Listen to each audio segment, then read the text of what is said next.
Hey, here we go, y'all. Welcome from the battle to the glory. Yes, we are here. Guess what, guys? We got something special for you. I got a special guest. Not even a guest, my brother from another mother. He in the building right here. The host of Dad Mentality, Rodney. He is here with us. Unfortunately, Lady T is on vacation. So we got our boy Rodney, the Beast One. Oh, no, I ain't calling no Beast One, y'all. Formula Beast One. Former. The formal Beast One. You know what I'm saying? I can't call him that no more. He a new man. And that don't say that he wasn't a good man, but you know, that's between me and him. He know that. So he Rodney, Mr. Glover. You know what I'm saying? Sir. He Mr. Glover, y'all. So yes, we here. And listen. So man, we was talking behind the stage. So other than that, man, how's your day been going? How's your week starting off? How's it starting off, Rod? My week been pretty good. I can't really complain too much. I'm right now. I'm really happy for my wife. She's oh man, the gentleman you had back, we had a couple weeks that said that, and this stuck with me so much. He said, "Man, it's different when you." He said, wake up in purpose, not procrastination." And when he said that, man, that had been on my heart every morning ever since. And the great thing is my wife is now waking up in purpose. And it is a great thing, brother, when you waking up in your purpose. You know what I'm saying? My wife has she's now working with retirement home. She goes there, she gets the young ladies up and moving and gets them doing yoga and doing different exercises and get them going and doing this and this is her job. You know what I'm saying? Like she is in her purpose. And that is such an exciting thing to see. This is such an exciting thing to witness. And when I wake up in the morning, I wake my wife up, and don't get me wrong, my wife is not a morning person. So when I wake her up in the morning, I'm like, baby, hey, it's time for you to wake up in your purpose today. Like you different than everybody else waking up. And I like this morning, I was like, baby, you Moses. You got to go free your people. Like you can't be laying in this bed. You know what I'm saying? You got to go free your people. You in your purpose right now. And it's a great thing to watch and a great thing to be a part of, bro. So, you know, I'm just excited about that. I'm excited about working in my purpose. I'm trying to get more and more in my purpose and find out what God is looking for me to do, man. And some of the gentlemen that we've met in the last couple of weeks that I've still been in contact with me have really really motivated me to look and really get closer to what God's purpose is for me. So I'm excited in that. And you too, Chef Den. As much as I give you a hard time, I got to give you a lot of credit in that as well. You know what I'm saying? So, you know, that'll be the last compliment I give you today, though. Yo, I appreciate that, man. Look, man, it's been a busy 2 weeks for me, man. I was down there at the school. My son, he getting ready to graduate, man. Big up to him. And just, you know, just being around, you know, my wife and the kids, it's wonderful. Then we just had a 50th birthday party Saturday. That was that was a lot. And then we had Sunday, we had a 30th anniversary. My wife's church, they had a 30-year anniversary, man. That was a lot, man. And you know what? One thing I could say, man, is just that, you know, when you listen to the voice of God, yo, you got to be obedient to it. And you just got to listen. And he telling you something for your own good, not to scold you, but he wants you to do something. And, you know, two things that I just, you know, encountered with God that's like talking to me. And some people are like, what you mean talk to you? I'm going to show you.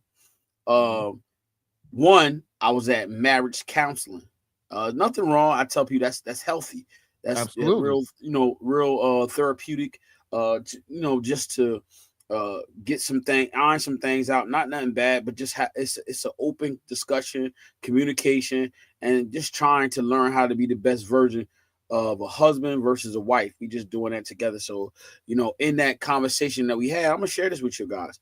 Is that so? My wife, she tithes. I don't. I'm a giver, but I don't tithe. So that came up in the discussion. And so as the marriage counselor was talking to me, right, and I was just listening, my wife went to the bathroom, and when he was talking, right, God said, "Listen, what he said. I'm so serious. Like he's like, test me, because I know the scriptures. I know what the word says. You know, say God says when you be a cheerful, well, cheerful giver, He'll open up the window and bless you where you don't have room to receive it. And so that's part of tithing and not just giving. So God said, test me. So now, man, I'm gonna keep it real with y'all. Yo, when I get paid, that big lump sum gotta go. You know what I'm saying? And so God's like, test me. And so, it's not about, it's a desired and it's a want that I want to do for God. I want to do, everything He has for me in my life. And so I got to do what I got to do. I got to be obedient. And so that's one thing. And then the other one was, man, he said, it's your time. And he was like, I was at the anniversary and he was like, all right, it's your practice. And so I was nervous about getting up and doing a speech. And so he was like, this your time, practice. It's no, and that just like that voice that I'm just saying to you right now, it's practice. Get up there and speak. And I just start flowing. But it was like, speaking from the spirit, not just to be talking, not just to be saying, oh, I'm pleased to know you. Nah, it was for people that was listening, because guess what? We don't know what a person is going through, even though we had a celebration. It's about encouraging, it's about uplifting. So it's about inspiring people to change their mindset, change how they feel and their perception of what is going on in the world in their time and in their season and their journey. You know what I'm saying? So it was a great time. I mean, just to get up there and speak, there's something about that that's on the inside of me that just it's like to activate. And that's the Holy Spirit. And it's like I'm just talking and it's like love, peace, joy that start to spew out of me. And I love it. You know what I'm saying? And just being here on a podcast is just more and more I get used to it, and just talking to people and encourage them. Not only encourage them, I want them to feel the love that God has for not just me, for them too. You know what I'm saying? And so that was my little bit of weekend, and I had a great time. Both weekends, last weekend, this weekend, and it's so much joy to be amongst like-minded, not only like-minded, just people that's going to encourage you, that's uplifted and just smiling, full of joy. You know what I'm saying? And that's a good thing. You know what I mean? And I love that. I love to be around it. And I know how you always get on my case. I just love being around it because you know what? I love to see the love, the joy, the peace. And I know in the world there's not a lot of that. You don't see a lot of that. But, when you're in the midst of that, you see it. And it's like, oh, my goodness. It brings so much joy to me. You know what I'm saying? To see somebody happy, to see them smiling, and walking it, not only walking in their purpose, just walking and just being, grateful. You know what I'm saying? Grateful about what God has given them. Grateful for, just being able to communicate with people on different levels. And so we just going, we're going to jump right in this topic. I don't know how you feel about it. How to set boundaries. Like when you looked at that, what do you think? What do you thought about that? I just thought, I was like, yeah, this is definitely a Chef Dennis topic. He loves setting them boundaries. You know what I'm saying? So, I was just, I sat there and thought about it, and it's kind of, a conversation that we had, that we had on the show about just I'm trying to figure out, because the crazy thing for me is I'm a very, very open person. Like I've never struggled with expressing myself. I never struggled. The crazy thing is I do and I don't. So like if you come talk to me or this, that, and the other, and I know who you are, then I have no problem, exposing my weakness, having my conversation, just feeling, talking about how I feel. I have I don't feel that I set up a lot of boundaries. You know what I'm saying? And for myself personally. Now, I do have a lot of boundaries for like my wife, my kids, stuff like that. But me personally, like I'll sit and talk to somebody. If they want to talk about something, I'll talk. If they ask me a question, I'm going to answer it. You know what I'm saying? I don't have that that type of I don't have that thing where I'm afraid to tell people how I'm feeling. You know what I'm saying? But I do understand why some people have boundaries. I have friends who don't like they like I'm in no need of a new friend. You know what I'm saying? Like I don't try to get new friends. I don't I wall myself off. If somebody come talk to me, I ain't interested in being, in that conversation. And in some aspects I am that way. You know what I'm saying? But in a lot of aspects I'm not. And I'm just trying to figure it out, like, when it comes to boundaries, what are my boundaries? Because I really don't feel for myself personally I have a lot of. So, and I guess I mean, and it comes from, I think it comes from my mom. My mom was always open door person. You know what I'm saying? Like my house was the neighborhood house. You know what I'm saying? When everybody came outside, they ended up at my house. My mom invited anybody in, anybody who was going through something. I've quoted that, my mom, I have one real sister and I have three brothers, but I have like 5 or 6 people that I grew up, women that I grew up with that I consider them sisters. You know what I'm saying? Because my mom took them in.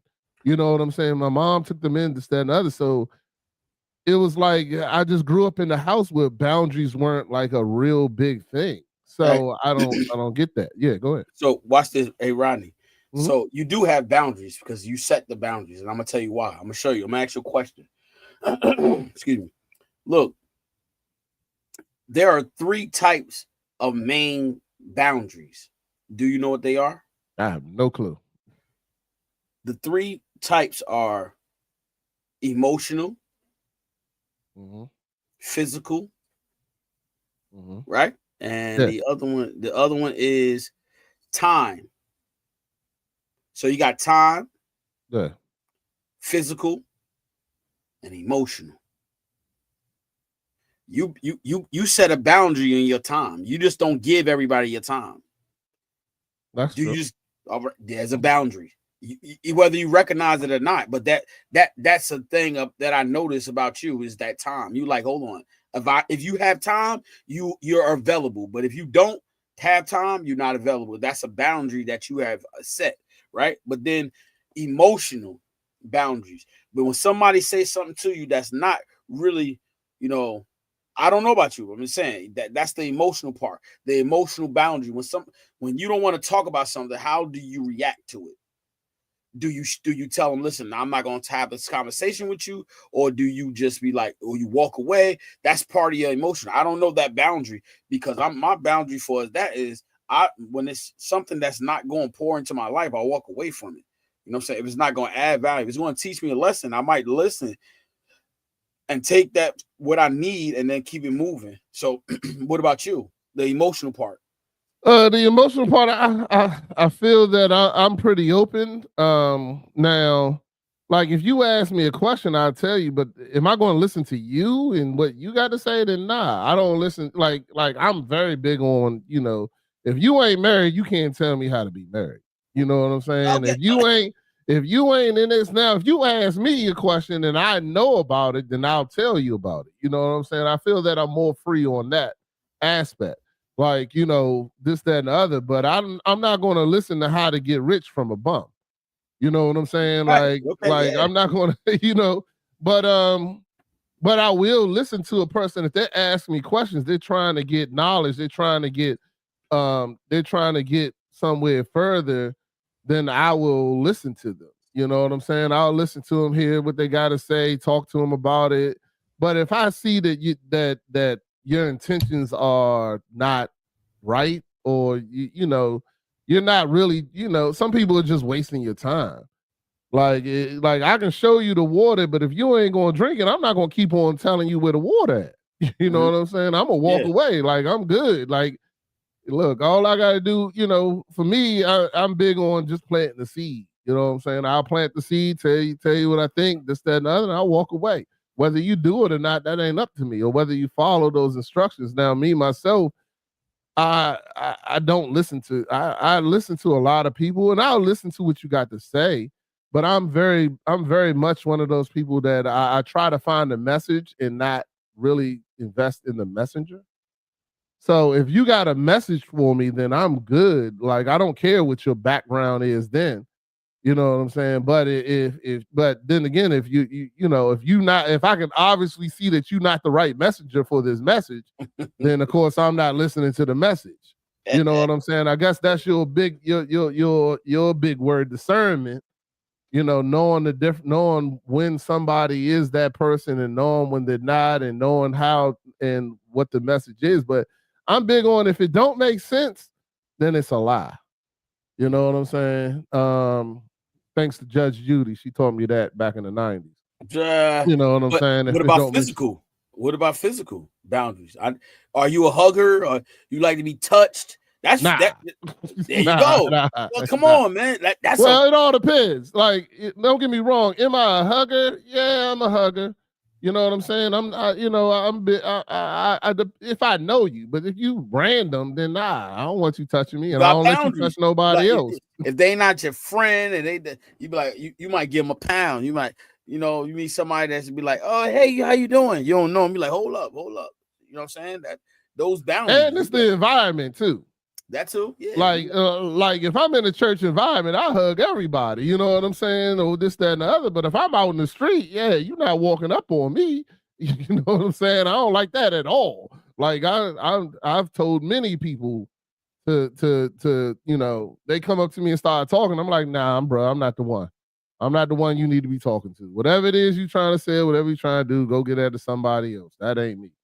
So I don't, if the boundaries, I guess it's boundaries, but I just think that's just being smart. I mean, knowing where you are and knowing what's going on and being aware of your surroundings is it. But believe it or not, my wife, that's when she walk around saying hi to everybody. You know what I'm saying? Because she know I'm gonna be there to protect whatever's gonna happen, that I cut off those boundaries quick. But it's cool. What about you, Chef? I want to know how you feel. What about you on the emotional and the physical boundaries? Yeah, I set boundaries. I definitely set boundaries. Like, I got a fence built around me. So, in that fence that's built around me, that's nothing but, God. And so, when I meet people, I kind of see how they move, how they conversate, how they talk. And once I get a good feel about how they move and how they, communicate, then I know how to set up my boundaries. Like, a person that's always complaining, nagging, and not really grateful what they do have. They complain about something that somebody done. Like, oh man, this person always complaining. They can't be in my circle. And so I really don't want to conversate with them. You know what I'm saying? I'm talking on a regular basis. So that right there is a boundary. Like, if you a complainer, we can't even communicate. I don't want to communicate with a complainer. Everything come out your mouth is a complaint. You understand what I'm saying? Boom, shut down. Like, I'm not even communicating with that person because they complaining, they whining all the time. That irritates me. You know what I'm saying? Instead of looking at the things that you do have, that you blessed, you complaining about what somebody else is doing, or this person always doing this. No, don't worry about the other person. Worry about yourself. Be grateful, be thankful to things that you do have, that you have. You know what I'm saying? So that's one of my things. Now I'm a toucher. Like, I like to hug people.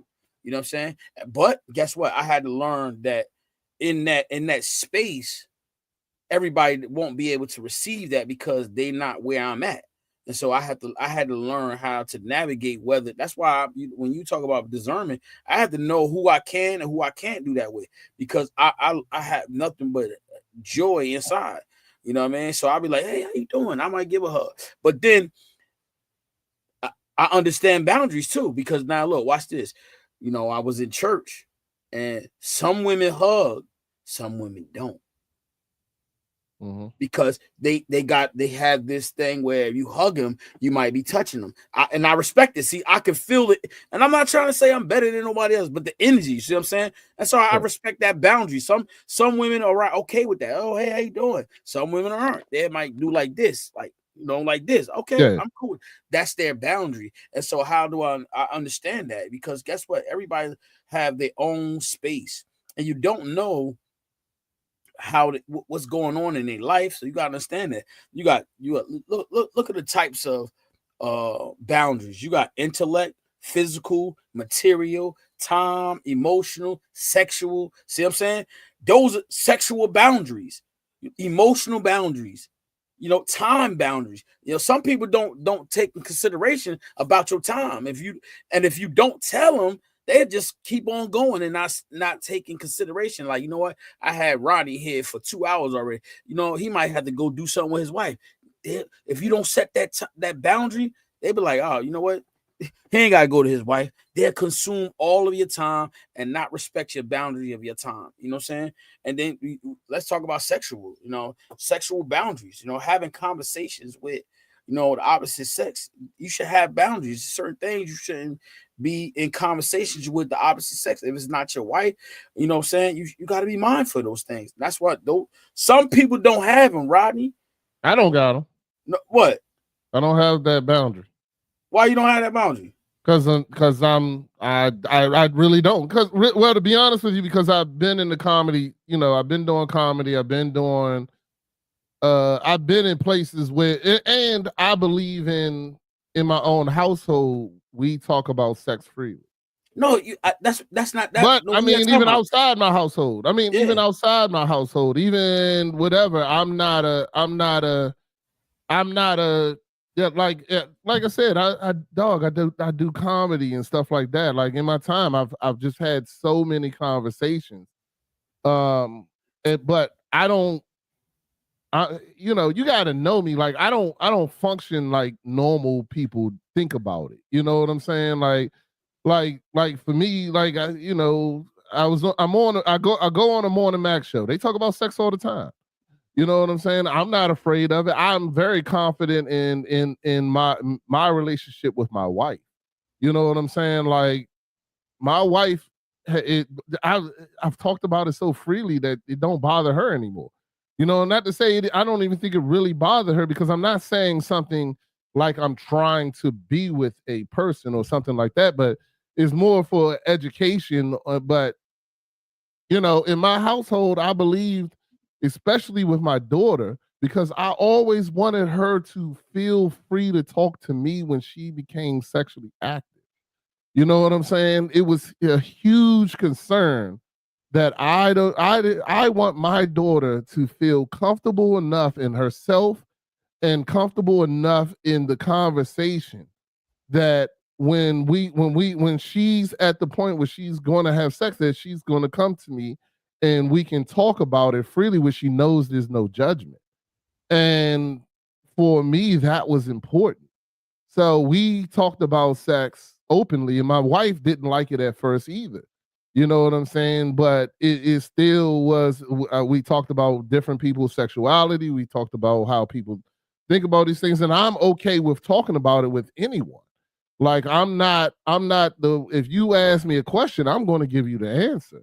Like it's not to me, it's not a prudish thing. Like I'm just not that guy. I don't understand. And I mean, I've never been that guy.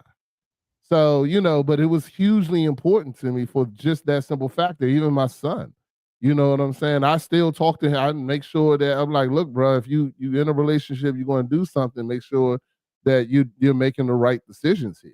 You know what I'm saying? And that you're protecting yourself. You got a lot out here going on, because, the world is still the world. And I don't want my kids to hide it from me. And then they make a mistake and then they're afraid to let me know. You know what I'm saying? And for me, sex has always been an open door conversation for me in my household, and even out when people ask me the question. So, and even in comedy, you know what I'm saying? If you're in comedy and you're making jokes, and let's get some straight. I wasn't a Christian comedian, you know what I'm saying, back then, you know what I'm saying, or a Christian, thing. I don't do comedy anymore. You know what I'm saying? I don't do it anymore. So it's not like I have these conversations all the time, and I've gotten more discernment now about it. Like I don't like I used to do the old podcast where they had Freaky Friday, and I told her I'm not coming on Friday. I'm done. Like I'm good with that. You know what I'm saying? Because it's not something that I want to be. It's not something that I want to be really promoting. But as far as my brand, it does nothing for it. So as far as myself, as far as my brand, it did nothing for it. So I stopped doing it. It isn't like I'm afraid of it. I just am at a point in my life where it's not useful to me, and it's not a path that I want to keep going down. Hey, Rodney, and that's the look, and watch this. And little do you know, that's the intellectual boundaries that you set, because guess what? It's your preference and how it relates to how you accept opinions, your people's thoughts, and their conversation with you, and topics that you share and you handle. See what I'm saying? So that's part of your boundaries right there. You have those type of conversations with a certain people, you know what I'm saying? So you have those type of conversations because guess what? It's certain conversations you supposed to have with certain people, and certain conversations you can't. You know what I'm saying? Because they're not gonna understand you. You know what I'm saying? Just like the old version of you to the new version of you. So the people who see the old you and then they see the new you, it's gonna be different. It's gonna be a difference. It's because you're not the same person anymore. So you're not gonna have those same conversations. You're not gonna have the same understanding with the old people. That I'm not talking about I'm not per se to you. I'm just saying. You understand me? You're not gonna have that. It's gonna be a difference, and it's gonna be a shift change. You know what I'm saying? And when that shift change, your conversation, how you talk, how you handle things, how you have conversation with certain people, because you definitely want to pour into people's lives. And so it's a shift that's happening. And, some people don't understand that. They won't understand because guess what? They haven't shifted in the same direction that you're going. I'm not talking about just you. I'm talking about this as, people have these conversations about boundaries. It's a change. It's a shift. And, that's the big thing. Look, watch this. There's 3 C's of boundaries. And I know you don't know what those are because you really. No clue. Man, I told you I don't got no boundaries, brother. I don't know. Hey, look, watch this. Look, clear, concrete, and consistent. 3 C's: clear, concrete, and consistent. So there is something about you that you say you don't really do, but you do. There's something you consistent about. No matter what, you always gonna be consistent. And you concrete about it. You solid with it. You like, yo, this was gonna be. I'm not changing that. You're not gonna come like for instance, no man could just. I know you. No man could just walk in your house. You got a system how you work. Hey, take your shoes off. Hey, make sure you speak to everybody. And as soon as those your boundaries, because you ain't gonna let no man just come to your house, dirty shoe. You might say, hey, take your shoes off. And then if he don't do that, then he's stepping over the boundaries that you have set. You know what I'm saying? And he don't speak to everybody in the house. Those are boundaries. You're like, wait a minute, you got to respect my house. Everybody that comes in here has to speak. You're not going to walk into a room and don't speak to somebody.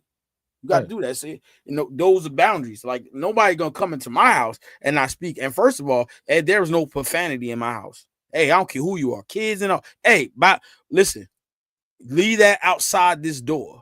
You know what I'm saying? Those are boundaries and like when people do all that cursing, that's boundaries for me. I just don't want to hear all that. You know what I'm saying? Do something to me. For me. Yeah. Everybody understand. You feel me? They just do something to me. It's like I'll be like, now do I have some friends that do a little bit? Yes, I do. Hey, look who said so. Lenny T. He said, hey, y'all, sending hugs from Japan. We love you, baby. Oh, wow. Hey, Lady T. Yeah, Lady T in Japan, y'all. We love you. But, look, yes, I'm definitely sending you some hugs. That's what we're talking about right now, hugging. And at the end of the day, you know what I'm saying? That's the thing, you know what I mean? And we all have boundaries, yo. So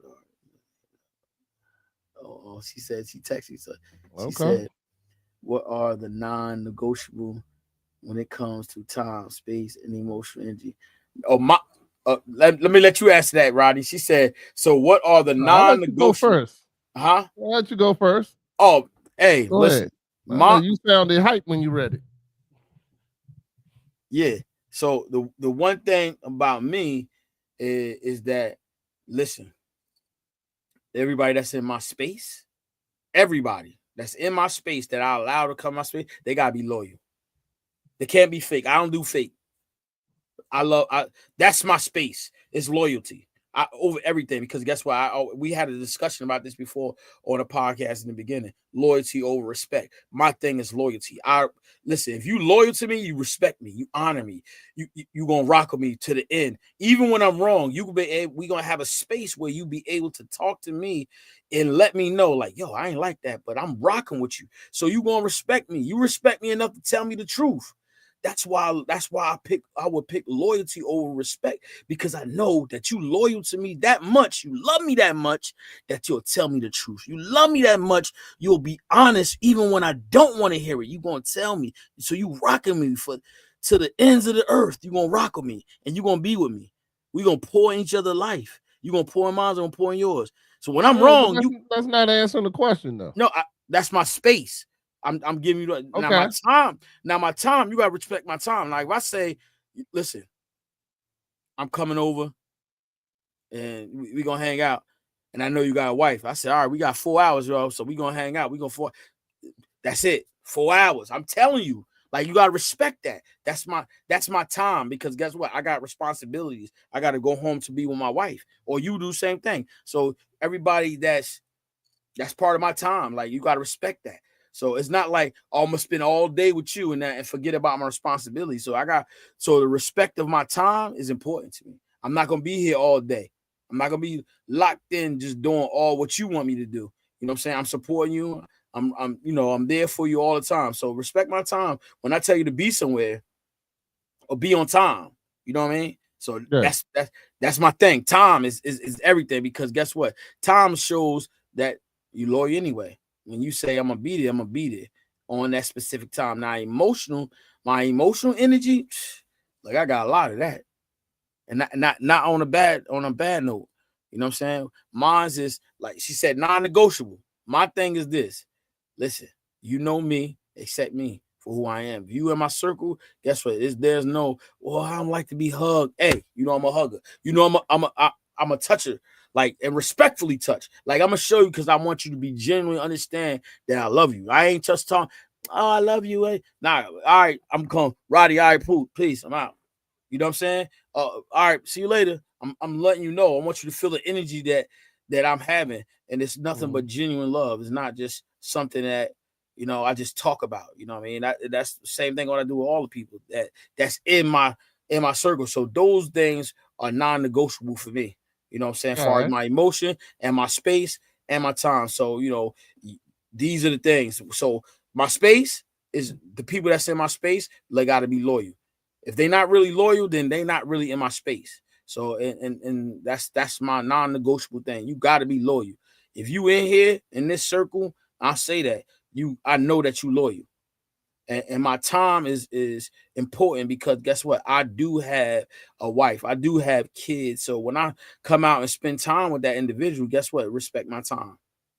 Non-negotiable. And my emotions is, listen, I'm not emotional where I got to be sad. I'm emotional as far as I'm a hugger. I like the closeness. I'm a touch. Like my thing is touch. Like, and I ain't talking about like a touch where I gotta be like, oh yeah, nah, it's touch. Like, that's the energy, that's the love that I give off. Everybody is not ready for that. That's why certain people in my circle, certain people in the family, outside of my family, in my circle, because that's who I am, and I gotta see a smile. Non-negotiable. All right, I hear you. Now what's up with you now? Nah, non-negotiable. I mean, all my stuff run around the same aspect, which is my family. You know what I'm saying? Like, I'm not giving I'm not taking away time from my family. You know what I'm saying? Even when it comes to my job, when it comes to everything, like if my son got a soccer game, I ain't coming. You know what I'm saying? If my son playing football, I don't care what you got. You know what I'm saying? I don't care crap.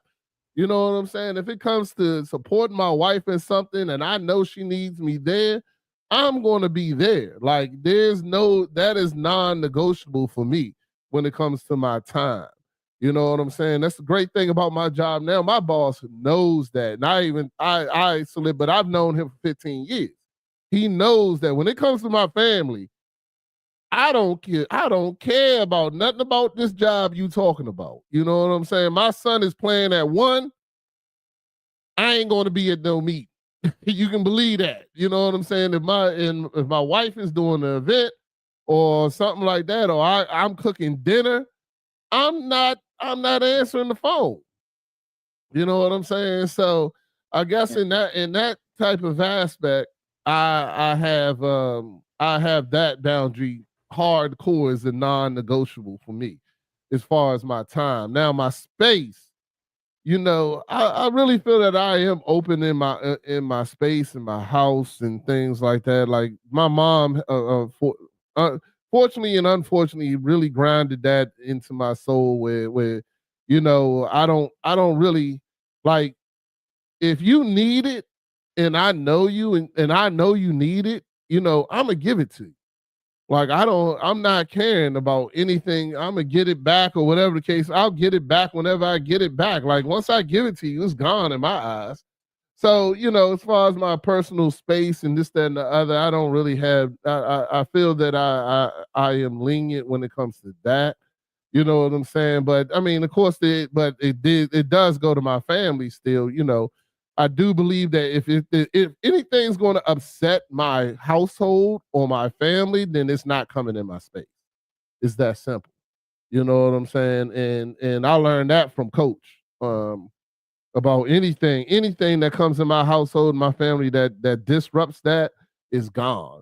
So that's the same thing for my space and my emotional energy. Non-negotiable. Non-negotiable Yeah. is me expanding that energy twice. Like once you get it out. If I expand that energy to you and you know, and then you don't receive it or what you call it, when you come back to me again, I'm not doing it again. Now I'm looking at you like, dog, I don't know what else you want me to do for you. You know what I'm saying? Like I'm not going to sit there and give the emotional energy of giving somebody love or giving somebody that crying with them or this, you know, whatever the case may be. Like I'm not doing it twice. We're not crying about the same thing twice. Now we got to fix it. Like now we talking about, now we got to talk about how we solving this problem. You know what I'm saying? I'm not going to sit here and go over the same thing twice. And that's really how I am. I don't, and that's with my kids and everything. Like, I'm like, okay, we cried over it. Now, how are we going to fix it? You know, I'm not going to sit here and cry over it again. You know, how do we fix that? How do we make the moves? What's the movement that needs to happen so that we make sure that this doesn't happen again? How do we solve this? Do we need therapy? Do we need to talk to somebody? Do we need to pray? Do we need to go before God? Do we need forgiveness? Do we need whatever we need? I want to start talking about that opposed to, you know, going through the same rigmarole of feelings over and over again, if that makes sense to you. So yeah. I think that's twice. So go ahead. Look, let's see, you got your question here. Yeah, somebody said I'm learning to create boundaries. It starts with levels of access to me. Think of a fence around your house.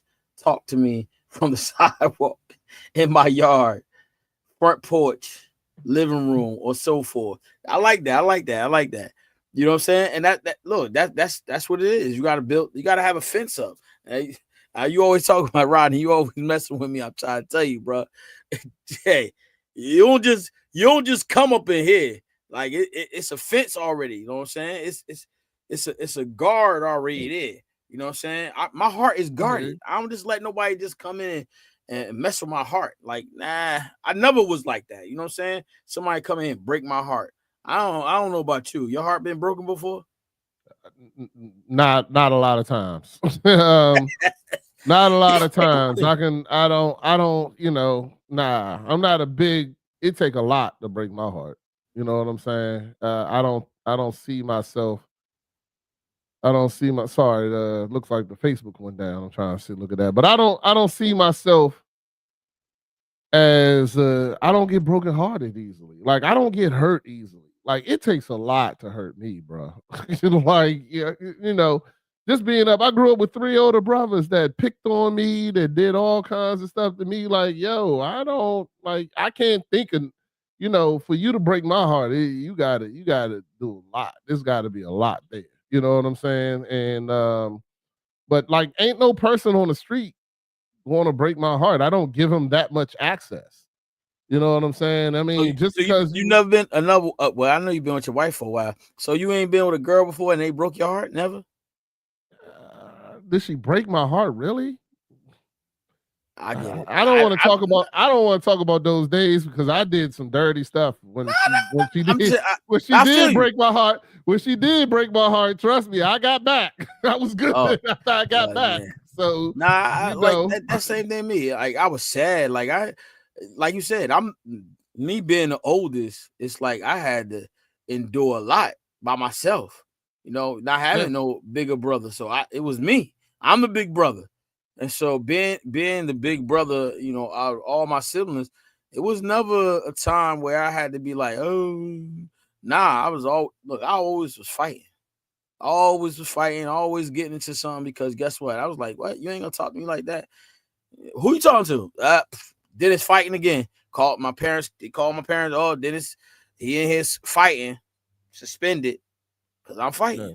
So I ain't really like. I just wanted to ask you that. I ain't really never got my heart broken. No, the only thing that broke my heart is like death. You know what I'm saying? Like the death broke my heart. My mom, my grandmother. You know what I'm saying? Those two women dying, broke my heart. You know what I'm saying? But other than that, like a female, like it was one, but that was like 8th grade. You know what I'm saying? Like I Mhm. didn't, do I now think my heart was broken? Back then I probably did.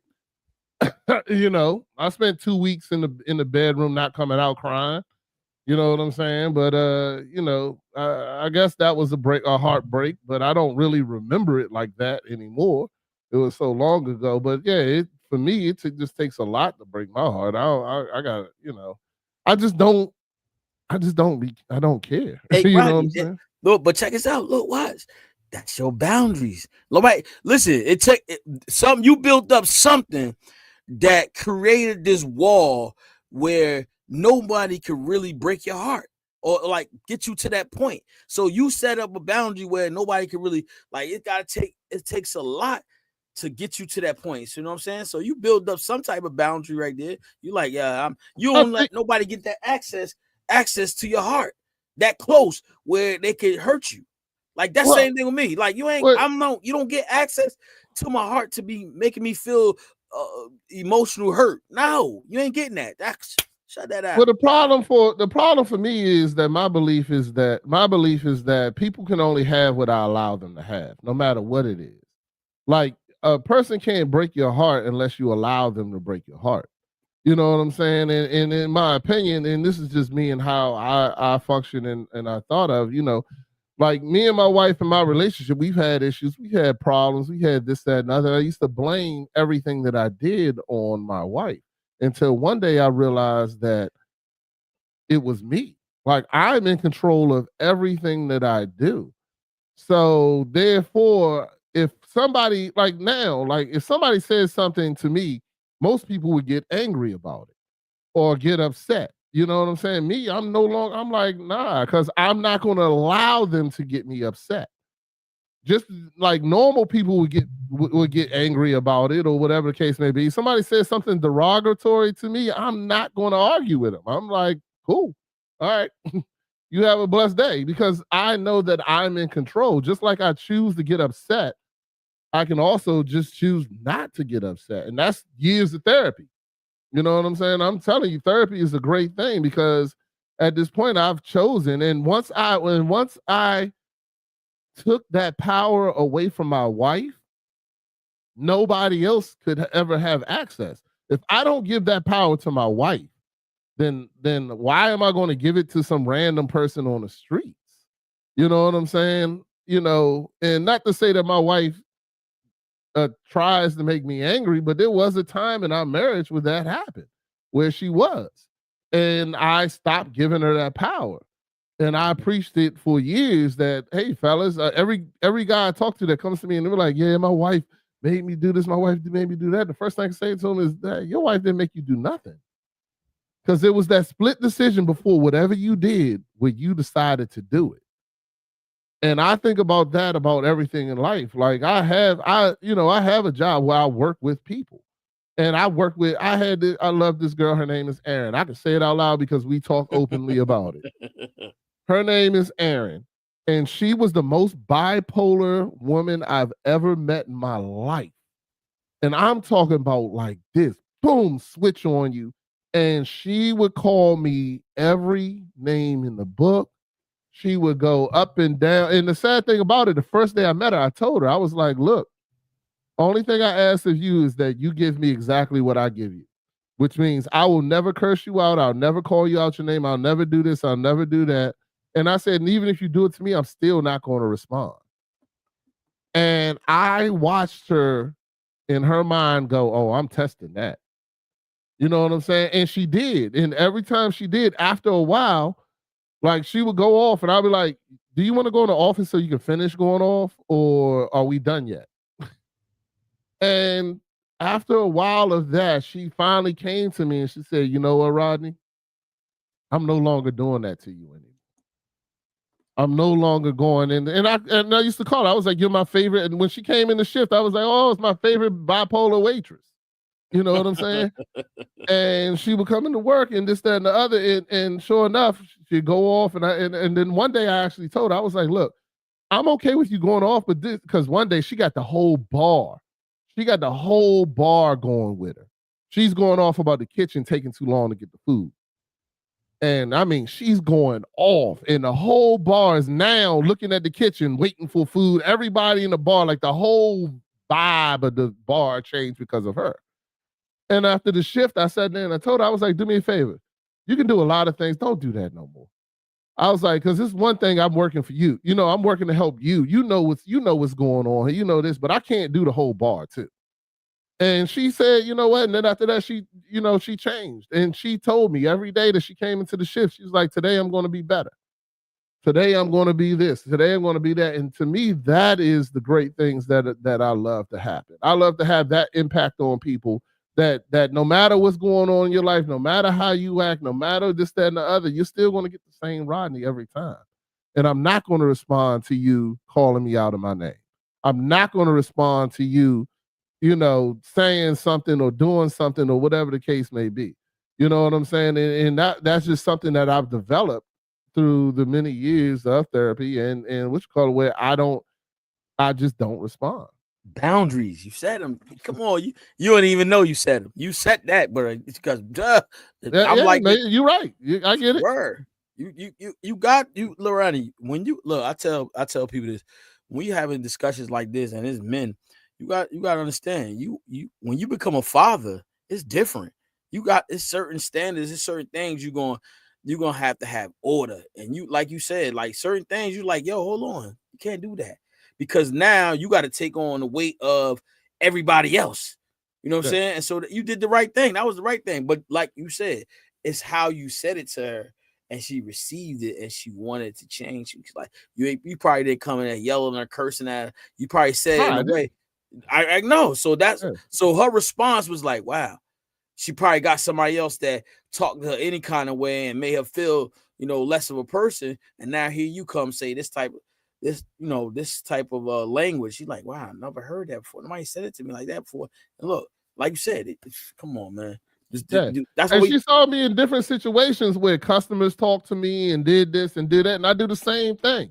And sometimes I see how angry it makes people when they can't get you there. You know what I'm saying? And it's sad.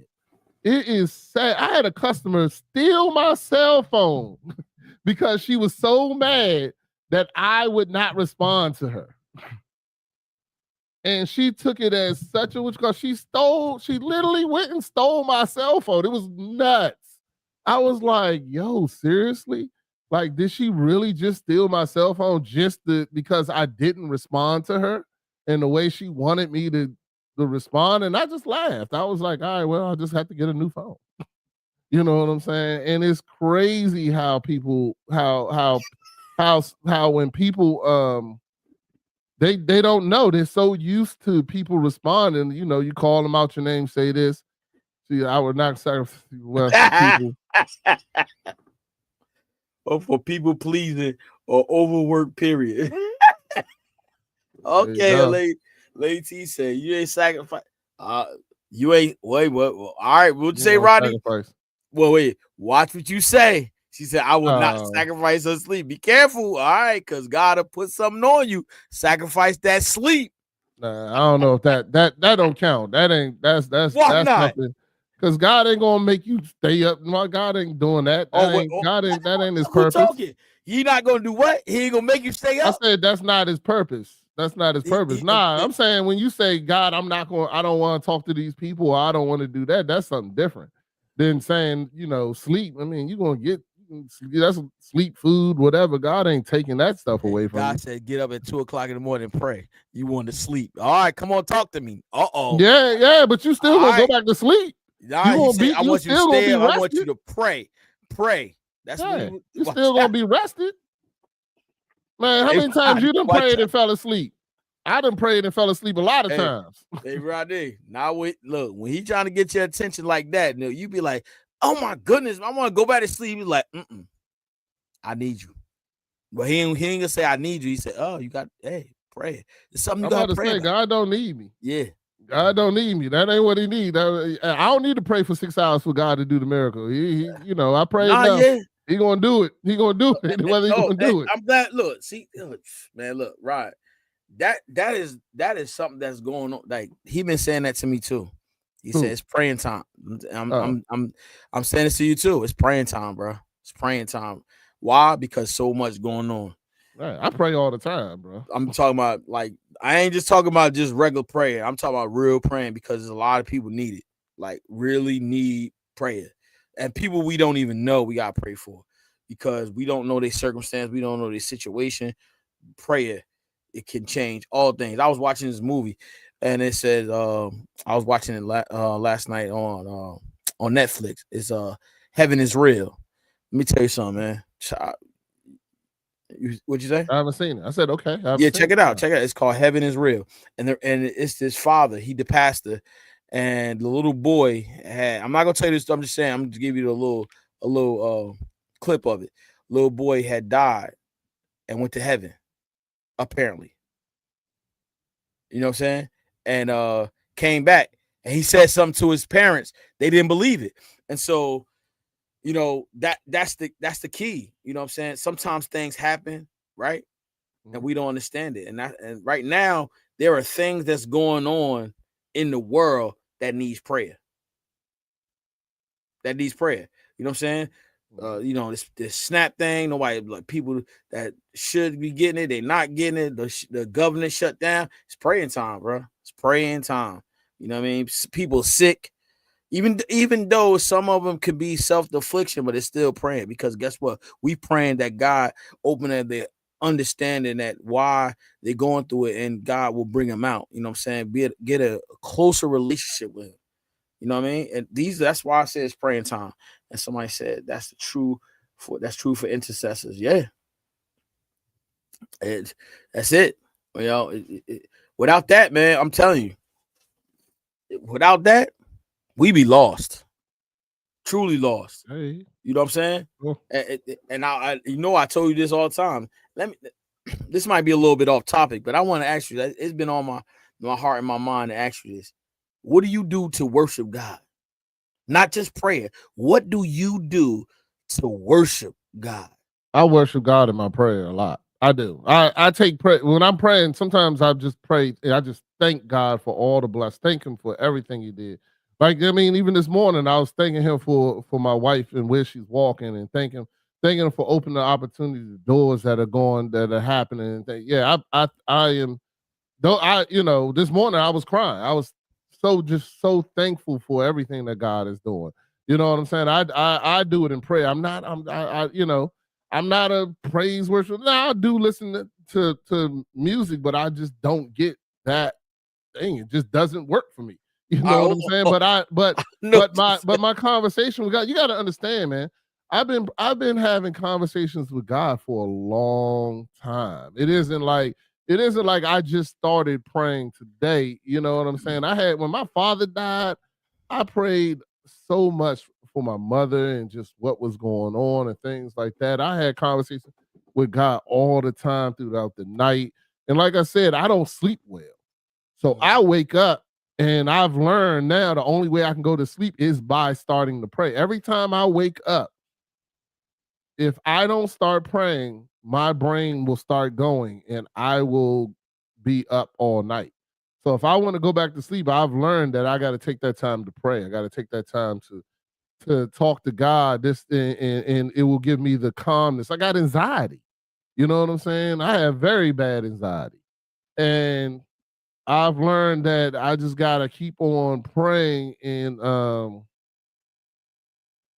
that's the right way, Rodney.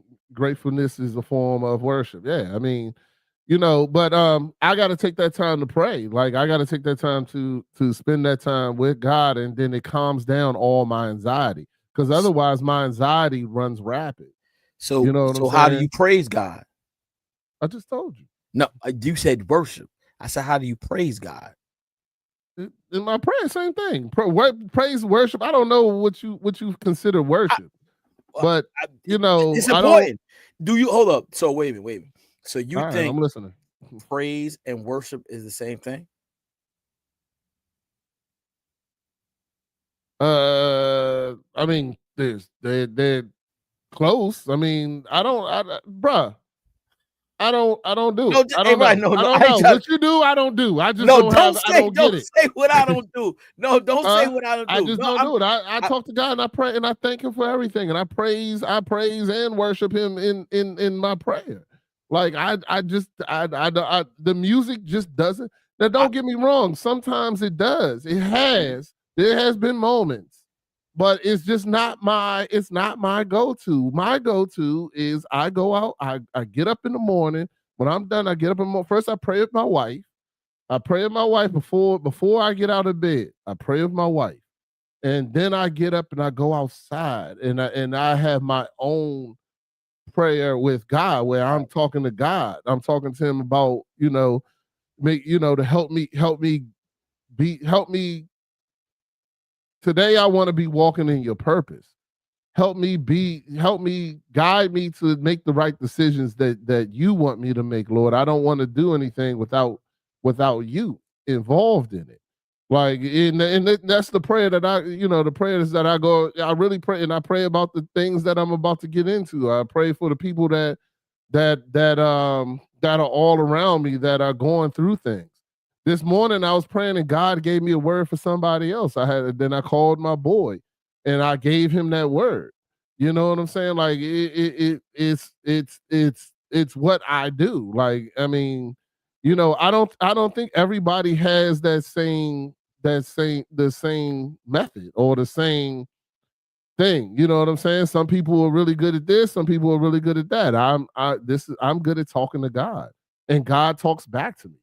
We have conversations. It's not just prayer for me. It's a conversation with God. So that's just how I feel, and that's what I do. You know what I'm saying? I conversate with God all through the day. All right, I conversate with him through the night. All right, so look, you got your phone with you? I do. All right, go to worship. I want you to go to worship, and I got praise. Okay. All right, read what worship is. The definition of worship. Worship is, this is AI Google, so just don't let everybody know. The act of expressing religious devotion and reverence, often directed towards a deity, but can also mean extravagant respect for a person or an object.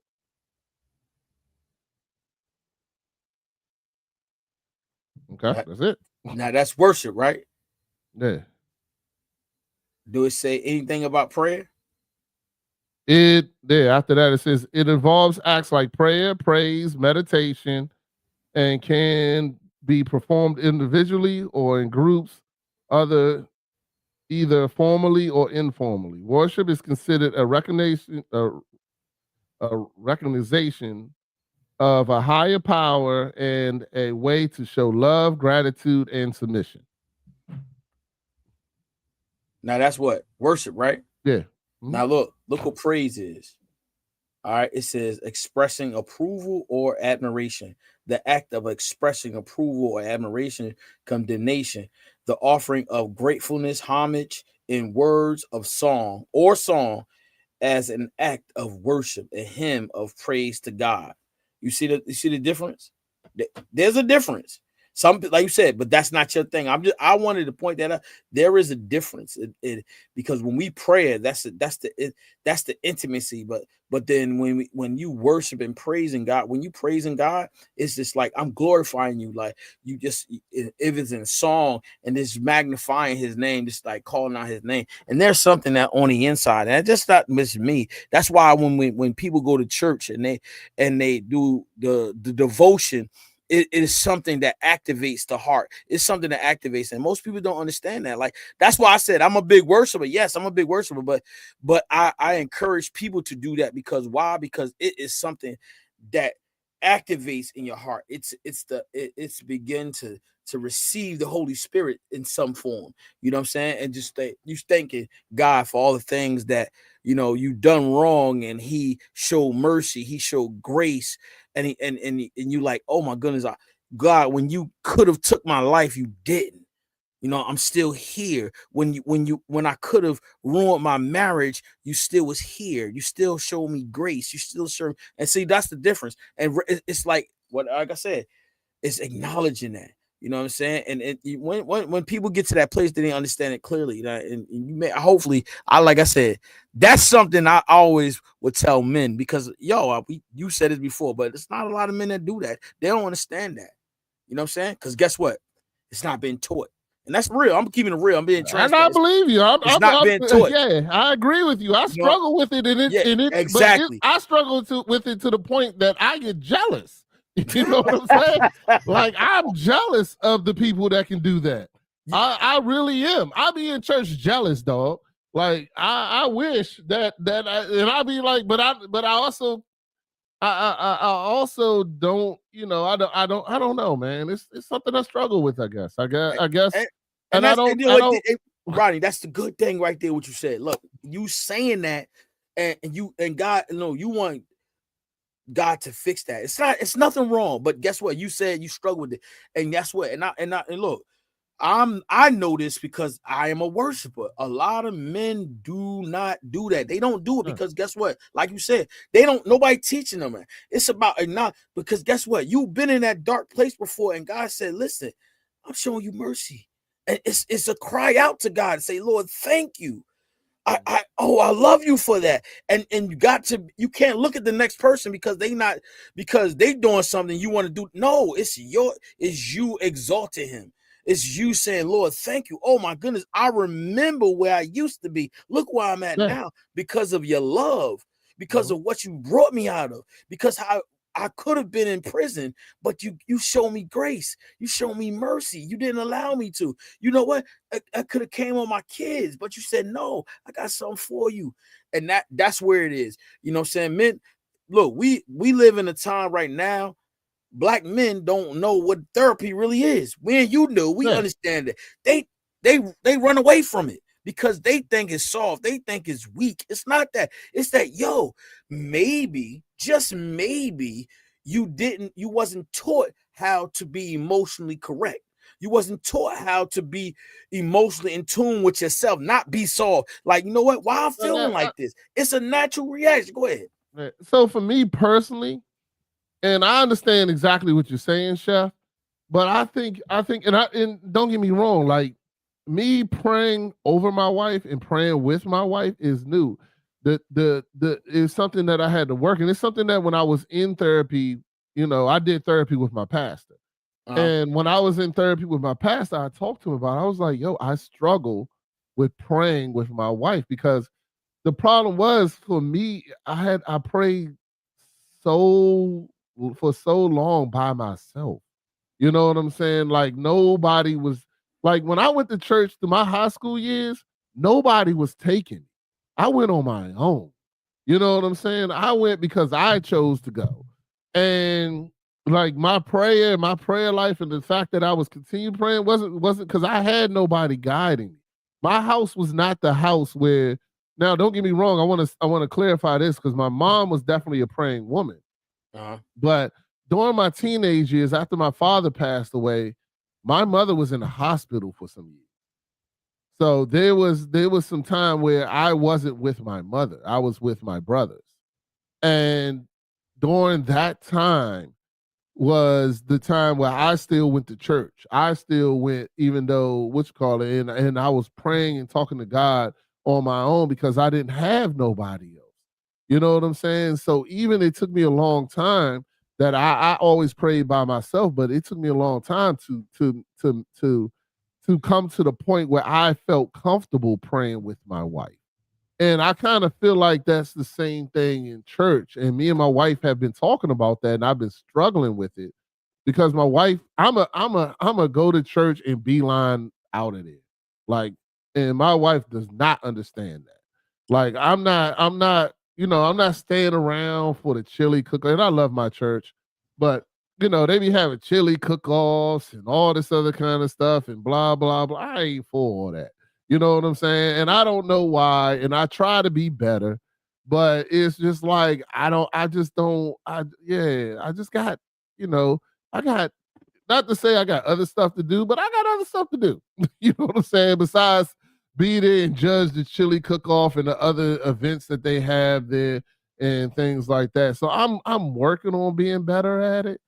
But I think it's for me personally, it's just because my relationship with God has been so personal for so long that I struggle with. Now I don't struggle with my pastor. Like I've known my pastor since I was 16. I don't struggle with him. Me and him can talk all day and all night.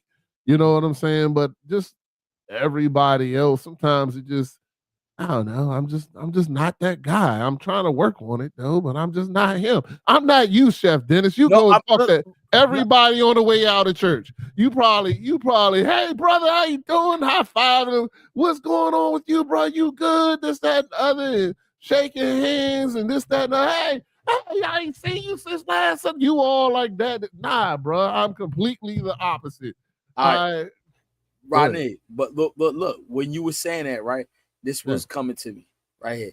Community, and you listen. That is part of your, just like you said, it's a struggle, but community. But then you guess what? In that community, there's somebody that need Rodney, that needs you, and you'll never know that until you begin to say, "Hey, how you doing?" Start that community. Start having communion with them, and because somebody in that group, somebody in that church. It's your assignment. It might be two people. It might be one. But your assignment, you don't know because guess what? That's why God says, assemble thyself. Because guess what? There is an assignment that's in that place for you. You know what I'm saying? And then in that assignment, guess what? Something that will come out because God said you was obedient. And so now because you was obedient, God got something in store for you. That might not be the case all the time, but just know that sometimes it might be an assignment for you there. And if you never stick around, you never know. You know what I mean? Because you on a journey right now of becoming a better version of Rodney. You know what I'm saying? And in that place, guess what? Now you talking on a podcast. So you definitely have a call on your life because you want to do that and you want to help people, whether it's young men, whether it's the older men. You want to help men. You big on the fathers. And so being that you did, guess what? Somebody might be broken. They don't want to talk, but you have the ability to speak to them because you do it all the time. You do it on every Monday. And so guess what? In that space, that's what you're supposed to be doing. You know what I'm saying? And that's not, look, and you said it's a struggle, but that's what community is that, you know what? Somebody might be broken. Somebody might need that ear. And then once you listening and you communing, you conversating with them, and now you be like, wow, I didn't notice because I didn't stay. You know what I'm saying? Just think about it. It'll come to you because guess what?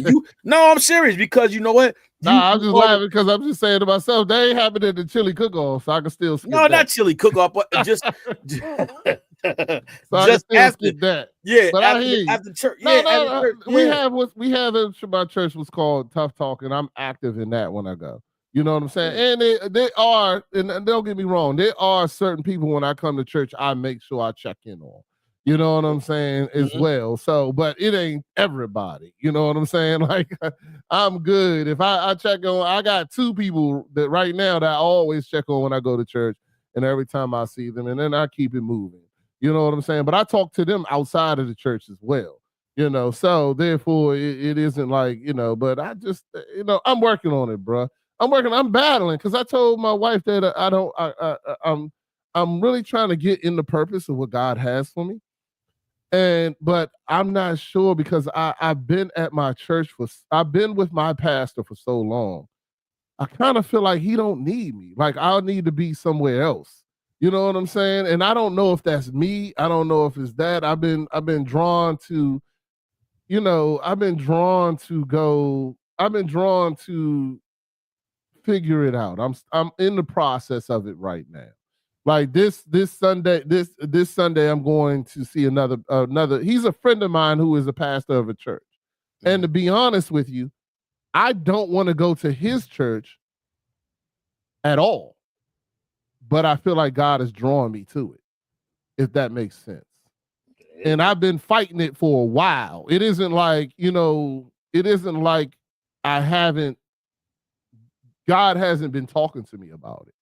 You know what I'm saying? And I went to his church once and I was like, oh no, God, you know. Oh, you told God no?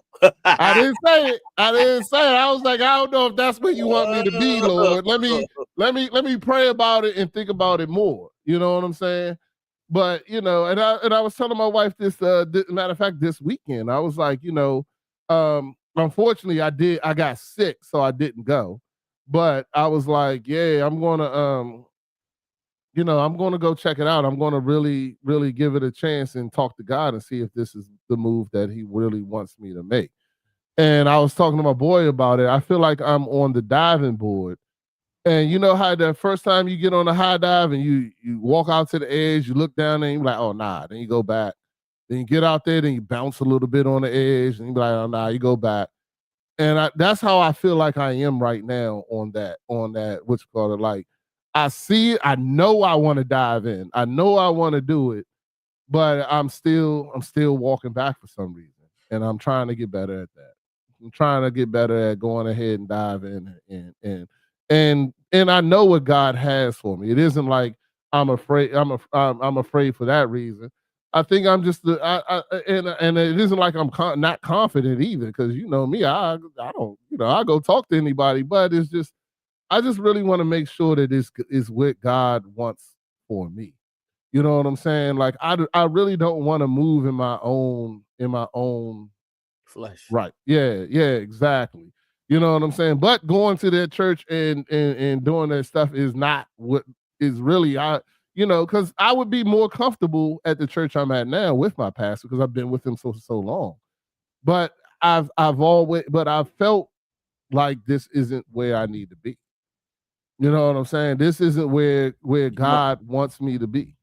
So in other words, I heard you say is that you felt like your pastor don't need you and you want more. You want more. You want to do more. I don't know if it's that. Not words, no. So what do you do other than just go to church at your church now? You just go to church and that's it? You doing huh? Yes. All right. You don't do no service? What do you mean by Servicing. You don't service, like if they have a function at church, you go in the back in the kitchen, you serve the people. You don't do nothing like that. Yeah. That's probably why God wants you to move. Maybe, I don't know. You just telling me a little bit of story because that? you want. I was talking to my boy today, and he goes, "Well, did you ask?" And I was like, "No." And he just slapped his hands and was like, "Yeah, whatever, dog." You know what I'm saying? Like, Did I you don't ask know. I what, the haven't figured pastor? it out, huh? Yeah. Did Have I asked if I can help? Now, don't get me wrong. There's plenty of positions that I could do. You know what I'm saying? And I do help out. I do help out if I'm asked. You know what I'm saying? If I'm asked, so it ain't like I don't. But I just don't. I don't know, man. I'm working on it, bro. I talk to God about it all the time. I'm being open right now. You know how I am. I'll be open next week. Next thing you know, I'll be the youth pastor somewhere else. You know what I'm saying? Yeah. So because God works on it. But this is me. Yeah. Huh? Yeah. Keep praying I'm about definitely it. praying about it. I'm definitely praying about it. And anybody out there, pray about it for me too. So, you know. But I mean, you know, it's something. It's where I am right now. You know what I'm saying? Where I am right now in my journey, in my path. I'm getting, like I said, I get stronger and stronger every day, and God is moving me in the right direction. I'm hoping that, you know, the same thing I asked the guy. You know, God, I just want to make sure I don't want to be in my own flesh and make the wrong mistakes. I've done it for so long. You know what I'm saying? Where I just choose to make the easy decision, you know. But I'm working closer to it, man. I'm working closer to it. I get so excited about my wife, and I told her today, you know, like I said earlier, that I'm so proud that my wife is walking in her purpose. Yeah. I want to walk in my purpose too. You know what I'm saying? But I don't want to make the mistakes that I've been making, and that is doing what I want to do opposed to what God wants. So I'm getting better, bro. Yeah, you know. No, that's Rome wasn't built in a day. Nah, that's a blessing. When you want to do more for God, just put it like this. One thing I can tell you about, when you praying, ask God to work on your heart. And guess what? He will just do that. Don't give you an opportunity to work on your heart. Because I'm gonna tell you right now, just doing things for God, bro. Trust me when I tell you this. If anybody don't tell you this, if they don't tell you this, it's sometimes it can get lonely in doing your purpose for God, because the people who you think will be right beside you, they not. And it's for your own good, because guess what? He wants you focused. He don't want you distracted, because our loved ones are distracted sometimes. Doesn't mean that that's a bad thing. Is that we love them so much that we will be distracted. And so sometimes God got to get us by ourselves so we can be focused. You know what I'm saying? I love my wife. You love your wife. I love my kids. You love. But guess what? When God have us to do something, He want the full attention of us. Because they don't want any other voices. That's it. Including your own. Exactly. And guess what? And I'm gonna keep it real with you. Your wife, my wife, sometimes when we doing something for God, they be like, well, I need you to go do this. Oh, wait a minute. You got to be, listen, I can't, baby, because I got to, God want me to do this. And be intentional about it. Guess what? They might be upset, but guess what? At the end of the day, they see that you genuine with it, and they know you focused. They're gonna say, "Oh, baby, okay, baby, all right, it's gonna be smooth." But I get distracted sometimes when it comes down to that. You know what I'm saying? But I gotta be like, "Yo, listen, God, like I said, I've been honest and transparent. Like I said, one thing that I was struggling with is the tithing, because I make so much money, I gotta give so much. I'm like, Jesus Christ!" But what he say? I'm like you, Rodney. I want to do whatever he say do. I want to be obedient, because listen, it brings great joy to serve him. It brings great joy to do these things, and knowing that it's going to be something greater than just living here on earth. It's something greater to do what he called me to do. And that's what I said, man. All I want is, guess what? And anybody that's on the outside that don't feel the joy that I feel, yes, I want them to feel it. Yes, I want them to be happy, filled with joy, all inside, you know what I'm saying? And I want them. So when they sitting outside the gate, guess what? And they looking, I understand, like, I'm inviting them to say, yes, you too could feel like this. This is something that it just doesn't cover no overnight. We gonna go through it. I'm gonna go through the trenches with you. You know what I'm saying? But I understand that, guess what? I won't allow you to pull me down where I could be hindered. You understand? I'll be able to pick you up and then let you walk. But I won't allow them to hinder me. You know what I'm saying? Because sometimes that's what we do. We help people up and then we allow them to hinder us. You got to be able to pick them up and keep moving. You know, I was over the weekend. Let me show you. This is the vision that God had gave me. When you walking up a ladder, right? Mm-hmm. And you see somebody need your help, what do? You go back down the ladder and you push them up. You can't look, you can't pull them from the top of the ladder, because if you do, what happens? You're both gonna fall. Exactly. So you got to come down, pick them up. You got to pick them up. So that's what I'm saying. Like, sometimes you can't allow them to, pulling them up can sometimes hinder you. So you got to be able to push them up. You got to be that support. You know what I'm saying? Just the support. Because guess what? When you trying to pull somebody up, sometimes you could get pulled down. And now you down there too. But you got to be the support. And that's, like you said, praying for them, being there for them, being available when in the time of need. And just keep pressing. Yeah. Keep pressing. But look, I'm gonna be praying for you so you can get stronger and I can get stronger. And because tomorrow, man, let me tell you something. Make sure you get your notebook tomorrow. You better be ready. Hey, look, Lady T not here. Be ready, because see, and you know what? Hey, listen, Rodney, you walking in your purpose, because you're a part of this. That's gonna be epic tomorrow, bro. It's gonna be epic. You will be able to speak and say what you need to say as a father. All the fathers that's gonna be here. You know what I'm saying? We don't know what's going on in their life, but guess what? Just like I've touched their lives somehow, some form, guess what? You about to touch their life. And they're going to connect with you, because guess what? That's what we need. We need men community, bro. Men community, man. So we could grow, so we can be stronger. It's just not just about the black men. Yeah, we know what's going on in the world. We know it's a lot of stuff that's going on in the world. But guess what? It's about the man. Period. All men go through the same thing, but different forms, different levels of vulnerability, accountability, selfishness, lust. We all go. Listen, when that sin hit this world, we all gonna have to struggle with it differently. Whether we think it's sexual or not. It don't have to be sexual. It can be physical. You understand what I'm saying? Yeah. The things that we say out of our mouth, we got to be mindful, because it's like it could be like poison, toxic. But we ain't gonna get in that, man. I'm so excited for tomorrow, man. Listen, I'm honored. I'm so blessed. You know, highly favored because guess what? These men, they don't have to take time out to do that.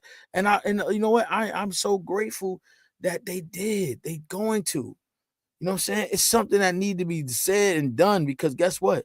Whether they married, not married, guess what? They got to work on themselves, or we got to work on each other, build up on one another, push each other up, encourage one another. Because guess what? Maybe they're not getting the encouragement that they need.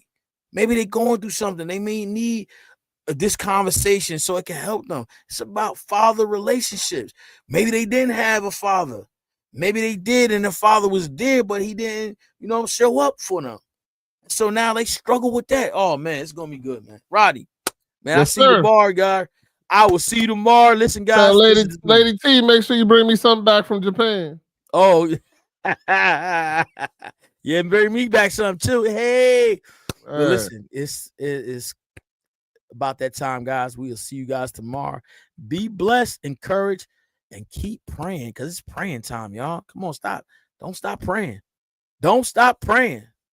Peace.